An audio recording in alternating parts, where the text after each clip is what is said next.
নমস্কাৰ এই মুহূৰ্তত আহি পৰিছে ৰাজ্যখনৰ বাবে ৰাতিপুৱাৰ কেইবাটাও বিগ ব্ৰেকিং নিউজ। আজি 22 মে অসমৰ লগতে ভাৰতৰ বিভিন্ন প্ৰান্তৰ পৰা ৰাতিপুৱাৰ কেইবাটাও খবৰ আহি পৰিছে। এই মুহূৰ্তত জনাই আছো এটা ব্ৰেকিং নিউজ। উফন্দি উঠিছে কপিলী নৈৰ জলপৃষ্ঠ, 7খনকৈ গেটেৰে পানী এৰিছে নিপকুয়ে। এই মুহূৰ্তত এটা ডাঙৰ খবৰ জনোৱাৰ চেষ্টা কৰিছো। হঠাৎ উফন্দি উঠিছে কপিলী নৈৰ জলপৃষ্ঠ, একেলগে নিপকুয়ে 7খনকৈ গেটেৰে পানী এৰিছে জলবিদ্যুৎ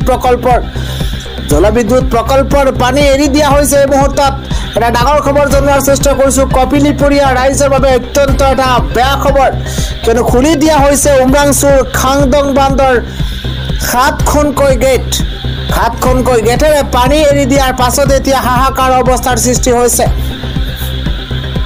নৈত গা ধোৱা আৰু মাছ মৰাত সম্পূৰ্ণৰূপে নিষেধাজ্ঞা জাৰি কৰা হৈছে।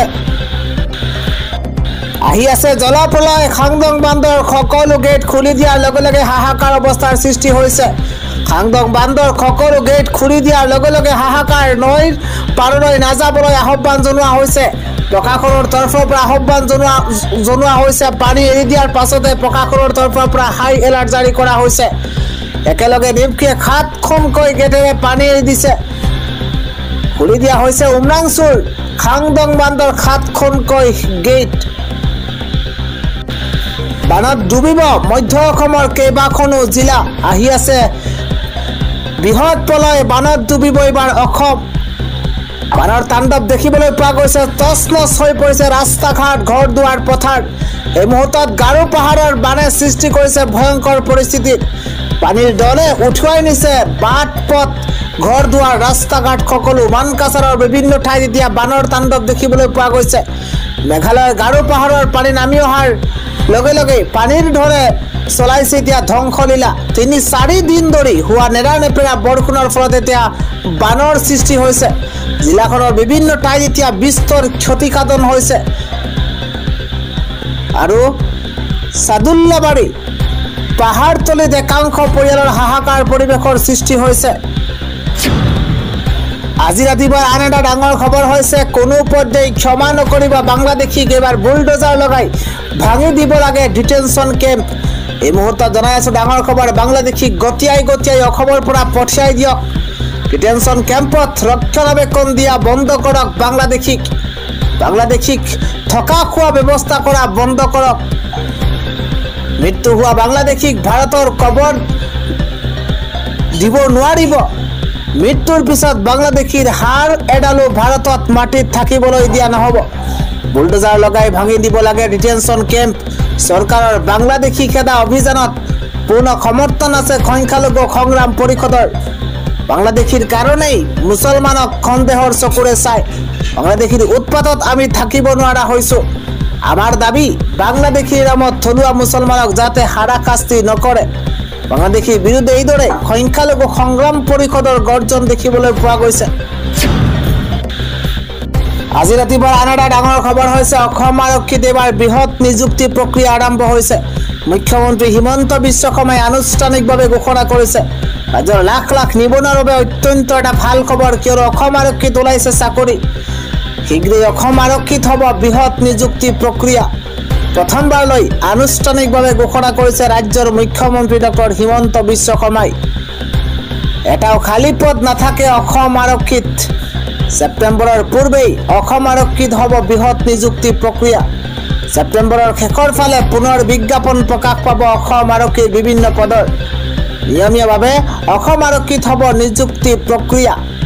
আৰক্ষী অধীক্ষকসকলৰ বৈঠকত ৰাজ্যৰ নিবনুৱালৈ মুখ্যমন্ত্ৰী হিমন্ত বিশ্ব শৰ্মাই ডাঙৰ ঘোষণা কৰিছে। ৰাতিপুৱা আন এটা ডাঙৰ খবৰ হৈছে, এইবাৰ জ্বলাই দিয়া হৈছে পাক গৃহমন্ত্ৰীৰ বাসগৃহ। ভয়ংকৰ গৃহযুদ্ধ বাংলাদেশ সদৃশ পৰিৱেশৰ সৃষ্টি হৈছে। পাকিস্তানত এইবাৰ বাংলাদেশ সদৃশ পৰিস্থিতিৰ সৃষ্টি হৈছে। জ্বলাই দিয়া হৈছে পাক গৃহমন্ত্ৰীৰ বাসগৃহ। এই মুহূৰ্তত এটা ব্ৰেকিং নিউজ, পানীৰ বাবে পাকিস্তানত আৰম্ভ হৈছে ভয়ংকৰ গৃহযুদ্ধ। সিন্ধ প্ৰদেশৰ উন্মুক্ত প্ৰতিবাদকাৰীয়ে জ্বলাই দিছে গৃহমন্ত্ৰীৰ বাসগৃহ। এই মুহূৰ্তত এটা ব্ৰেকিং নিউজ জনোৱাৰ চেষ্টা কৰিছে। অগ্নিসংযোগ কৰিছে বাহনত কৰিছে লুটপাট এবাৰ প্ৰতিবাদকাৰীলৈ লক্ষ্য কৰি নিৰ্বিচাৰ গুলীচালনা নিৰাপত্তাৰক্ষী গুলীচালনাত বৰ্তমানলৈ 7 গৰাকী প্ৰতিবাদকাৰী নিহতৰ খবৰ লাভ কৰা গৈছে প্ৰতিবাদকাৰীৰ আক্ৰমণতে আহত হৈছে বহু নিৰাপত্তাৰক্ষী হিন্দ প্ৰদেশৰ নচেৰু ফিৰোজ জিলাত সংঘটিত হৈছে এই ভয়ংকৰ ঘটনা জিলাখনত খাদ্য আইন সদৃশ পৰিস্থিতিৰ সৃষ্টি হৈছে প্ৰথমে প্ৰতিবাদকাৰীসকলে ৰাষ্ট্ৰীয় ঘাইপথ অৱৰোধ কৰি কৰিছিল প্ৰতিবাদ ৰাজপথত বাহিৰ কৰিছিল সমদল চৰকাৰে জলসিঞ্চনৰ বাবে 6টা নলা খন্দাৰ পৰিকল্পনা গ্ৰহণ কৰাকৈ ক্ষোভ প্ৰকাশ কৰিছে হিন্দু নদীৰ পানীৰ যোগানৰ বাবে কৰিছিল এই ব্যৱস্থা 40টান মৰুভূমিত গ্ৰহণ কৰা নতুন কৃষি প্ৰকল্পৰ বাবে লৈছিল পৰিকল্পনা প্ৰতিবাদকাৰীৰ প্ৰতিবাদকাৰীৰ অভিযোগ এই প্ৰকল্পই মৰাখুটিত পৰিণত কৰিব হিন্দু নদীক চৰকাৰৰ সহযোগী দল পিপিপিৰ নেতাই বিৰোধিতা কৰিছে এই সিদ্ধান্তৰ পৰৱৰ্তী খবৰটো হৈছে পাকিস্তানৰ ঘৃণনীয় ঠাইলৈ গৈছিল এবাৰ গৌৰৱ গগৈ 19 বাৰ পাকিস্তানলৈ গৈছিল গৌৰৱৰ পত্নী মুখ্যমন্ত্ৰী ডক্টৰ হিমন্ত বিশ্ব শৰ্মাই কৰিছে এক বৃহৎ মন্তব্য পাকিস্তানৰ অতি ঘৃণনীয় আৰু নিন্দনীয় ঠাইলৈ গৈছিল গৌৰৱ গগৈ 19 বাৰ পাকিস্তানলৈ অহা যোৱা কৰিছিল গৌৰৱ গগৈৰ পত্নী এই মুহূৰ্তত এটা ব্ৰেকিং নিউজ 19 বাৰ পাকিস্তানলৈ অহা যোৱা কৰিছিল গৌৰৱ গগৈৰ পত্নী কেতিয়াবা নেপাল হৈ কেতিয়াবা আটাৰী বৰ্ডাৰ হৈ পাকিস্তানলৈ গৈছিল গৌৰৱৰ পত্নী এই মুহূৰ্তত ডাঙৰ খবৰ 10 ছেপ্টেম্বৰত গৌৰৱ গগৈৰ পত্নীৰ পাছপোৰ্ট বাতিল হ'ব পাকিস্তানৰ কামত পাকিস্তানলৈ অহা যোৱা কৰিছিল গৌৰৱ গগৈ আৰু পত্নীয়ে পাকিস্তানৰ আহিয়ে ৰাফেল আৰু S-400ৰ বিৰোধিতা কৰিছিল গৌৰৱে পাকিস্তানৰ পৰা আহিয়ে গৌৰৱ গগৈয়ে নিউক্লিয়াৰ ৱেপন ক'ত আছিল জানিব বিচাৰিছিল গৌৰৱ গগৈৰ পাকিস্তান লিংক সন্দৰ্ভত মুখ্যমন্ত্ৰীৰ বিস্ফোৰক তথ্য এতিয়া পোহৰলৈ আহিছে পাকিস্তানৰ অতি ঘৃণনীয় আৰু নিন্দনীয় ঠাইলৈ গৈছিল গৌৰৱ গগৈ বুলি মন্তব্য মুখ্যমন্ত্ৰী হিমন্ত বিশ্ব শৰ্মাৰ